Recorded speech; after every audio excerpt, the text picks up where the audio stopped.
Okay. Yeah. Okay. All right. Let's move on to Steve Ballmer. No, actually, we were going to talk about Steve Ballmer real quick. I want to get you guys' opinion on that. But today we're going to look at buoyancy. We're going to walk through some code and show how to make things look like they're floating in water. But real quick, I just want to talk for a few minutes about the Steve Ballmer thing and the Microsoft buys Nokia thing, and get your guys' thoughts on this if you have any at all. This is a surprise topic. It's a pop quiz. Did you know what I'm talking about, Ed? Your eyes are furrowed. No, I've got no idea. I've been so heads down. So Steve, yeah, exactly. I know that I'm the same way. The only reason I know about this is because I listened to Twit, and they were talking about it over there. So Steve Ballmer was going to retire. He announced his retirement. He says, I'm going to, in the next year or so, I'm going to retire. And I kind of caught that breezing by on Twitter or Facebook or something, right? And I thought, oh, okay, he's going to retire. He's been there like 30-something years, 34 years or whatever. Steve Ballmer was college roommates with that Microsoft guy, Bill Gates, and that Microsoft guy. What's his name? Yeah, not the not Steve Jobs guy. You know what I'm talking about? Yeah. The not Steve Jobs guy. Oh yeah, that should be a clip right there. The not Steve Jobs guy. And then you should have butt that with the section before. Bill Gates. Oh yeah. So anyway, yeah, they've been together a long time. Kind of like the Rolling Stones, and you never think they were going to break up, but apparently, Ballmer announced his retirement, and then I guess like a week later or something, he's out. So I don't understand what was happening, and I think it's kind of caused a little scuttlebutt in the tech community, and people aren't really sure what's happening. Some people think it's because of the board kicked him out, and some people think that he was just ready to go. But I think it's interesting that at the same time, Microsoft is buying Nokia. Did you see that news article? I dropped off for a second there. Sorry. Did you see that? Yeah. Did you see that? Microsoft bought Nokia. That was the question. No, didn't see that either. Yeah. Head in the sand weekend. Okay. Well, they don't think it happened over the weekend. But anyway, so Microsoft has purchased Nokia. So what do you guys think about that? What do you think that's going to mean for Windows phones? Which is Nokia Mobile, though, right? Yeah, Nokia Mobile, yeah, not the galoshes and the stuff like that. Microsoft's not getting into. Who knows what they're willing to do at this point? Wearable wearable Windows. Wearable tech. Tech. Windows on your big toe. That's right. They'll tell you how much water you're standing in. Yeah, are you standing in it? Of course you are. You're using Windows. Right. Are you standing in the water? Yeah. It was you this time, not me. So anyway. Yeah. So what do you guys think? Is it? I think it's going to. I don't know. I didn't really care because I don't think Nokia and Windows have made any crazy improvements within the past couple of years.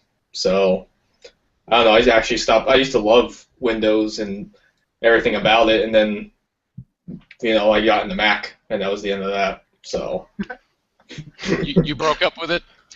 Yeah. After all the problems, all the blue screens, that was the end of it. I'm only laughing not at you, but at Ed's response over there, where he's like the single holdout, Oh yeah, because he's all Whatever you say, I say the opposite. So say something. If it makes you feel better, brother. That's right. No, see, Ed lives in both camps. Yeah, I have to unfortunately live in all camps, which just gives me a headache sometimes. What's the thoughts on Ubuntu and them getting into the mobile phone business and the TV business and every business all at the same time? I thought that was dead. That's dead. Is it dead? Did the Kickstarter work? No. I don't think the Kickstarter worked for the Edge product, but they definitely released the $1 million Edge product. They released everything else. I mean, They had the Indiegogo, and I think they got like 12 million or something like that, maybe more. Yeah, a little bit. They ramped it up right at the end there, but they didn't get as far as they needed. They didn't reach the goal. They didn't get any money for it. Yeah, they don't reach the goal, it's dead. Here, there's the link to the Indiegogo article, or not article, but the Indiegogo campaign. Yeah. So their goal was like 13 million. Yeah. Well, their goal was 32 million, Yeah. and they almost raised 13 million. So I think that this is okay. Here's an interesting side note. I wasn't planning on talking about that, but here's an interesting side note. I think when you set a really, really high goal, then it's hard to reach it, right? Unless your really high goal is just like if you said I need $32,000 to make this project work, and you set your goal at 32 million. 32 million to make it work. You set your goal at 15 million, right? Which is, I don't know how many nickels and dimes you have laying around your desk drawer, but that's a lot of money, right? Yeah. And for most people, so you blow through. Let's say you blow through that though, and go to the 32. Well, now it looks like you met and surpassed your goal. But if you set it at 32 million to begin with, well, good grief, man. I mean, that's an all or nothing proposition. They had to set it that high because they had to meet a minimum funding for manufacturing. That's like a Google mentality of Android. KitKat is the fastest growing installation set. Yeah, you and 10 people. It is the fastest growing segment of Android, but it's just because it's the only segment we've had in 3 years. On the Ubuntu page, though, they do still have the Phone OS. So regardless of them actually making their own phone, the question is, since they're trying to partner with carriers, this easy-to-use, supposedly, I don't think it's a QBill or HTML5, is that going to be like a thing that gets going, or it's like, would it just take somebody like a Verizon to go, hey, sure, you know what I mean? So I'm lost on that part. What are you talking about? So what are we saying? If you look at I'm looking at the market space. Like Windows Phone is like, I don't even take any time with that. Just like I just ignored BlackBerry, it was pointless.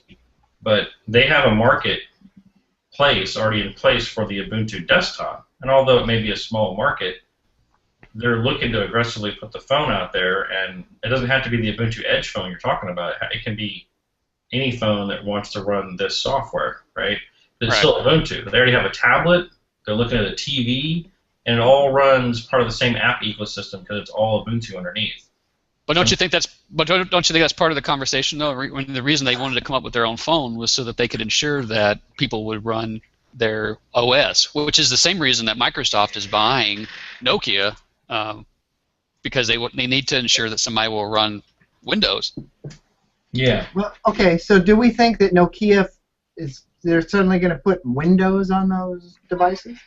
Well, they already have. I mean, they've got the Nokia phone. Yeah, and I don't know part of the details for the conversation. Oh, well, there's new ads right now with that Nokia phone with the 42 megapixel camera. And anyone out there that's a fellow camera head knows that anything over 10 megapixel is not really all that needed even if you're blowing it up to the size of a wall. So it's just like overkill. But it's something they can brag to, right? So it takes up half the back of the phone as like one big CCD area for the phone. That's what I need. Well, here. Just to speak to Ed's point here, is in this Verge article, I put the link in the chat, and to this Verge article, at the very end, it says. For $7.2 billion, which is what Microsoft's buying them for $7.2 billion, Microsoft bought its way into the category of device and services company. It gives Microsoft the kind of end-to-end control in mobile that only Apple and BlackBerry have enjoyed to varying success, and a critical measure of quality control. But can Microsoft succeed where Nokia failed? Was Nokia holding Windows Phone back, or was Windows Phone the problem? Sorry. So the Lumia and all those other devices and stuff, they're Windows phones, but I don't know. The question is Corona going to start going to Windows? I'm going to say no. I think the main issue, right? So you have the Edge, right? It's a $700 phone, and that only really targets like the developers, because the developers are used to buying phones off contract, right? So it's kind of a small market, and also it's kind of like the programming market too. So how many consumers are really going to want to buy that phone? Then you think of like the Windows Phone and like Nokia and like the 42 megapixel camera or whatever. There wasn't much app support, you know, and they kind of got to the whole phone market late. You know, iPhone already came out, and then Android came out very close to the iPhone, and then Windows Phone kind of came out like 3 years after the fact. So already Android and iPhone had this huge ecosystem of apps and user support, and then Windows came out late, and then there was no one had any allegiance to Windows. I think that's part of the issue.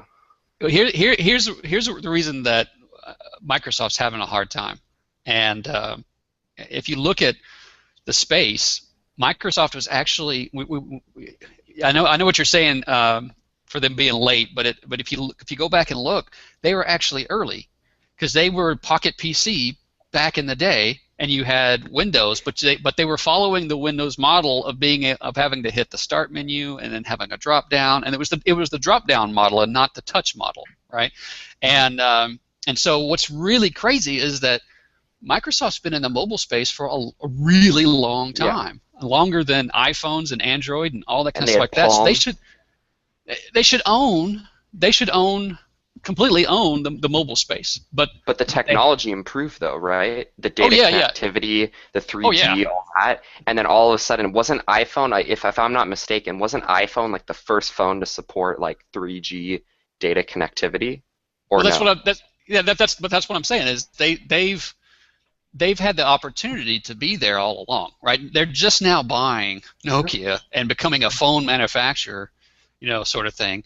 They've had the opportunity to be there all along, but they've always wanted to be just a software company, and that's kind of relegated them to a place where they haven't been able to dictate any kind of anything. Which, when Apple came along and created the iPhone, they said, "Look, we're going to, you know, this is how the phone experience is going to be, and that's going to include 3G, and that's going to include, you know, this is the way it's going to be. It's going to be touch. It's going to be this big screen, and the Pocket PC was like this keyboard and this postage side stamp, you know."